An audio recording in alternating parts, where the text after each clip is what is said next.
This is Nellie, and I continue reading the Easter story based on the visions of the Italian mystic Maria Valtorta that she wrote down in a book called The Poem of the Man God. But it is quite a complicated read, so last year I summarized and paraphrased it from you, and this year I'm summarizing and paraphrasing what I did last year, because I realized it was still quite hard to follow. And this is about the time between that Jesus is in the grave and the resurrection. And Valtorta writes many pages. She dedicates many pages to the Virgin Mary, who is in constant prayer and constantly remembers Jesus. But it starts when they put Jesus in the grave. And at that moment, the ones who are with them want to prepare the body with ointments and spices and bandages. And this makes his mother Mary very upset. She says, "Why do you want to do this? Don't you believe in the resurrection?" And she starts to quarrel with them and telling them they have no faith. And then she asks Mary of Magdalene, who's there as well, "Don't you remember your brother Lazarus? He was brought back to life after 4 days and his body was completely putrid." And she says a prayer for those who are without faith, that they will gain faith. And after a while, they convince her that they should prepare the body. They really should. So they try to take care of the wounds as much as possible. They put ointment on the body and then wrap Jesus in bandages and in a shroud. And in the end, it basically looks as if there's a pile of clothes lying on the stone. Jesus is completely gone. His shape is no longer visible. Now, after the stone is rolled in front of the grave, his mother doesn't want to leave. She wants to stay, to keep guard, to keep watch during the night. And it takes a long time before Mary of Magdalene can convince her to come home with them, because Mary of Magdalene says that they need the mother of Jesus because their faith is so weak. They need her to strengthen their faith. Otherwise, they are at risk of losing their faith. Now, on the way home, they run into someone from the temple. And mind you, he just witnessed a horrific natural disaster, but he still has enough energy to attack Joseph by saying, "You entered the house of Pontius Pilate. That means you have violated the law and you cannot celebrate Passover. It is forbidden for you because you are polluted, you are contaminated." Because remember, Joseph went to Pontius Pilate to ask permission to bury Jesus' body. Joseph says, "Well, now you are contaminated too, because you just touched me, and I'm all covered with his blood and with the sweat of his death." And so the leader of the temple says, "Oh horror, away, away with that blood." Joseph says, "Don't be afraid. It has already abandoned and cursed you." So this seems to be, having a fist fight, a verbal fist fight in the first century, cursing each other.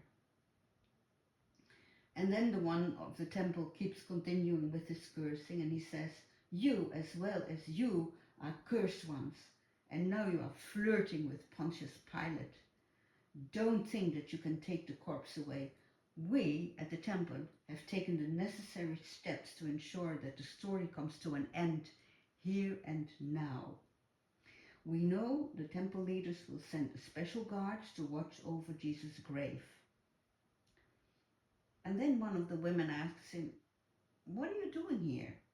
Wasn't your house just burned down?" And he says, "Cursed," and runs away. And while he runs away, he knocks against, he hits some of the women, he knocks against them, which means he pollutes himself even more. And after insulting him a little After insulting the women a little more, John, the very mild-mannered, always loving, always kind John, throws a fit and gets really mad. He jumps on the temple leader and says, "Ask the mother for forgiveness or I will strangle you, you demon." And they're fighting so fiercely that some of the Roman guards come over to see what this is all about. And Mary has to come in between and stop them. And she says, "My son, Jesus preached forgiveness. You stop it right here." John says, "Mother, you are right, but they are criminals and they make me lose my head. It's sacrilegious. They offend you and I cannot allow that." So finally they arrive back at the house where they had the final supper. And Mary goes to the upper room where the supper took place, and she touches everything that Jesus touched. And at the same time, people come and go from the house and to the house, because the town is completely in chaos and full of rumors.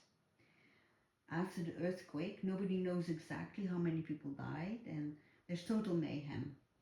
Some have fallen ill, and there are all kinds of rumors. For example, there's the rumor going around that many of Jesus' friends are on the verge of dying. And there's other rumors that Pontius Pilate is going to arrest everybody, and that not just those following Jesus, but also those belonging to the temple. So there's really an atmosphere of great angst and fear that is spreading, and nobody quite knows what has happened. Nobody has an overview yet. So this goes on for several hours, and then people start to visit Mary, the Virgin Mary. It's still Friday night, and the first one to visit her is Veronika, who's also called Nike. She brings the cloth that she had given to Jesus on the way to Golgotha, and that he used to wipe his face. She had actually brought it so that he could use it as a loincloth during the crucifixion, because she must have known about the rule that the prisoners have to undress and take off all their clothes. And Mary says to her, "All I want is to see Jesus smile one more time." And then Veronika opens the cloth for her, and it turns out that it shows a vague impression of Jesus smiling. As he was wiping his face, he smiled. And this is a great consolation for Saint Mary, because she sees it as a sign of God. And she says, "I just received a sign of God that all will be well." At the same time, Mary of Magdalene says that she has to go and start to gather precious ointments and balm so that they can go back to the grave and prepare Jesus' body properly after the feast of Passover. This kind of shows that they all doubted that Jesus really would come back. And everybody around to say, "No, you shouldn't go out, it's too dangerous. A woman shouldn't be alone in the street. Nobody knows what's going on." But Mary of Magdalene is a very brave woman, and she goes anyway.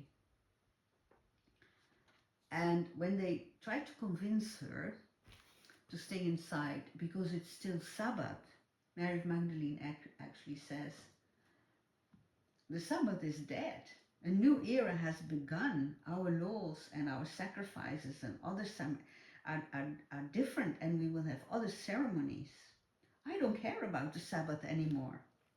So she no longer obeys the rule that she can technically not go out until the Sabbath is over. And then many Roman visitors start to come to the house because they do not have to observe the law that they cannot go out yet. There is Valeria, Joanna of Cusa, all the women that followed Jesus and were at the cross, and they come to check on the women and on Jesus' mother, make sure she's okay. Well, during that night, the night from Friday to Saturday, Saint Mary hardly sleeps. She constantly prays.